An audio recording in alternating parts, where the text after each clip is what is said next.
Pemirsa, Forum Ekonomi Dunia menggelar pertemuan tahunan di Davos, Swiss, menyatukan para pemimpin global dengan tujuan untuk memperbaiki kondisi dunia. WEF bekerjasama dengan kanal BeritaSatu dari Indonesia menggelar sebuah sesi bertajuk Manufacturing Identity, Is ASEAN a Community Yet? Sesi itu digelar untuk menguji berbagai kemajuan luar biasa yang telah dicapai ASEAN selama 50 tahun dengan menilik wilayah-wilayah yang diwakilinya saat ini dan menentukan bagaimana ASEAN akan mewujudkan dirinya sendiri di masa depan. Pemirsa, langsung saja kita saksikan diskusi bersama beberapa pemimpin negara, akademisi, dan pengusaha dalam Forum Ekonomi Dunia.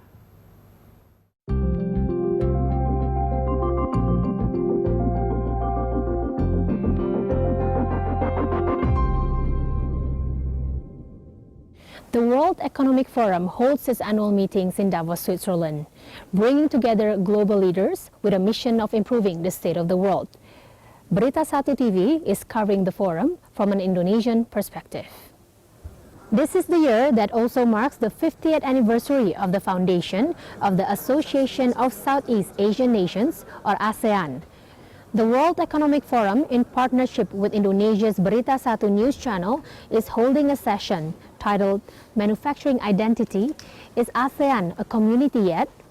The session aims to examine the remarkable progress that ASEAN has made in those 50 years, look at what the region represents today, and consider how it will continue to define itself in the future.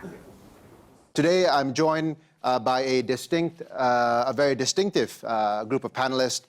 To my left, His Excellency Nguyen Xuan Phuc, the Prime Minister of Vietnam, and to his left, one of the most senior Indonesian economists, currently Professor of International Economics at the University of Indonesia and former Minister of Trade of the Republic of Indonesia, Dr. Mari Elka Pangestu. To her left, one of Southeast Asia's most senior business leaders, the chairman of CIMB Bank, one of the truly few ASEAN companies in the region, and also chairman of the newly established World Economic Forum ASEAN Regional Business Council. And to his left, His Excellency Han Sen, the Prime Minister of the Kingdom of Cambodia, and to my far left, Dr. John Chipman, one of the utmost strategic thinkers and thought leaders in the world on geopolitics, and also CEO and Director General of the International Institute for Strategic Studies. So welcome. I would like to start with you, Mr. Prime Minister. I'd be interested in hearing your thoughts on perhaps if we can take a step back and share with us what are your views on the current state of ASEAN. Where are we today? Well, the three pillars of ASEAN is political, economic, and culture. Those are the three pillars that we are promoting in order to ensure ASEAN's growth. Now, in terms of political aspect, the 10 ASEAN countries are trying and working to maintain an environment of peace and stability and unity, especially among the friendly countries, neighboring nations. And that is why we were able to maintain peace and friendship in ASEAN. Now, in terms of economic affairs, we have established the ASEAN Economic Community since the beginning of 2016, and currently the legal entity and also human are allowed to move freely within ASEAN, and economic trade and investment continue to grow in ASEAN every year. And each year, there is a flow of 2 million Vietnamese people to Cambodia, and in return, 1 million Cambodians travel to Vietnam every year. Now, from the cultural perspective, we are promoting cultural exchanges within ASEAN. There's the media is broadcasting and bringing the image of other ASEAN countries within our to our domestic audience to promote tourism and other aspects. So That shows the growth of the ASEAN community. This is a bloc of 600 million people and 2.6 trillion worth of GDP, and it is prospering in many aspects. And we all know that for every 11 people in the world, one of them is an ASEAN citizen.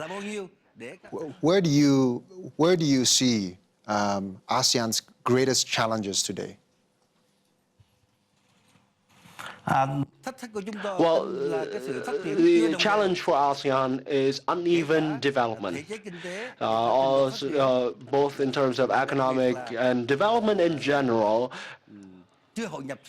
And there's a lack of integration into the world economy to promote our regional growth and also to catch up with other areas around the world. And the development gaps in ASEAN, especially among some of the group of countries in ASEAN, is something that we need to address, and we need to work together more closely to share with each other our experience in terms of policies and legal framework building. Ibu Mari, if I can turn to you, share with us how you view ASEAN's current status, especially in the light of the broader economic and political trends occurring globally. In the whole of the last few days that we've been in Davos, there's been a lot of doom and gloom, fear of protectionism, fear that the world trading system is looking inward, and things like that. So I think we should be grateful that in ASEAN, we are relatively optimistic that there is progress going on. In the history of ASEAN, normally what happens is that we're slow, we have long deadline, but then something happens, a crisis or an event perpetuates you to go faster. I'm still optimistic that we will be continuing to be opening up, and I think the leaders here will agree that in general, ASEAN is still about openness because that has been the stalwart of our development.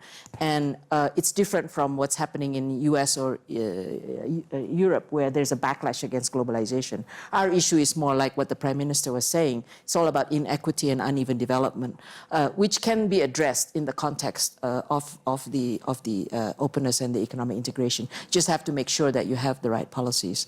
And the final thing I would say is that, we all say this, but I would repeat it again, that the greatest value of ASEAN is the peace that it's brought in the region and the kind of the camaraderie that exists between the leaders and between the policymakers, and I would say between the business people.